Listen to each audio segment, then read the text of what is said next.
C'est par une reconnaissance à l'Éternel à l'Église catholique de Ntoum que le secrétaire exécutif adjoint de l'Union nationale est allé célébrer avec les militants et sympathisants la messe d'action de grâce qui marque la rentrée politique du parti dans la commune. Venons d'abord rendre grâce à Dieu, le Père éternel, qui est au-dessus de toute chose, qui est au-dessus de tout pouvoir, qui a touché le cœur des vaillants guerriers, nos soldats, de remettre les choses en ordre, qui a touché le cœur des membres du CTRI et en tête desquels le président de la transition, afin de libérer définitivement du pays d'une dictature qui a duré près de 56 ans. C'est pour cela qu'avant de démarrer nos activités politiques dans la commune de Ntoum et le département du Komo-Monda, nous avons tenu à rendre d'abord grâce à Dieu, au Père éternel, et lui dire merci. Après la partie religieuse, Serge Nzeng Ango, fils de la localité, et sa délégation se sont dirigés à son domicile par une petite marche.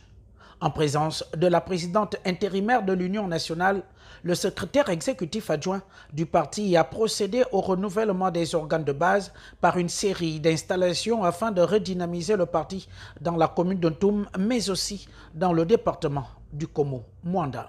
Nous sommes réunis ce jour pour notre rentrée politique au niveau de la commune et du département, d'une part, et d'autre part pour la célébration en différé de l'anniversaire de notre grand parti, l'Union nationale, qui a été créé en 2010. Cela fait aujourd'hui 14 ans.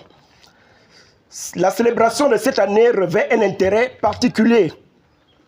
En effet, nous sommes en pleine transition politique. Suite au coup de libération intervenu le 30 août 2023. Je voudrais rapidement remercier les populations de Ntoum, toutes les populations de Ntoum, partout où elles se trouvent et ceux qui me suivent, pour avoir eu le courage, lors des élections passées, de soutenir l'Union nationale et les partisans du changement. Aujourd'hui, il y a un peu comme un vent dans l'air, des caméléons qui veulent maintenant se muer en opposants, qui veulent maintenant retarder le processus de changement, qui veulent maintenant retarder le processus de la transformation. Ils sont partout dans les réseaux sociaux. Ils sèment la discorde, ils sèment le mensonge, ils sèment le venin. Prenant la parole, Janine Tatikumba, présidente intérimaire, a réaffirmé à l'assistance l'engagement de l'Union nationale d'accompagner le CTRI pour une transition réussie. Depuis le 30 août 2023, l'Union nationale a effectivement pris position en déclarant accompagner le CTRI. Parce que le CTRI, dans sa vision, a déclaré qu'elle venait pour restaurer les institutions, a déclaré donc une vision qui correspondait à la nôtre. Je voudrais vous rassurer qu'il n'en est pas question.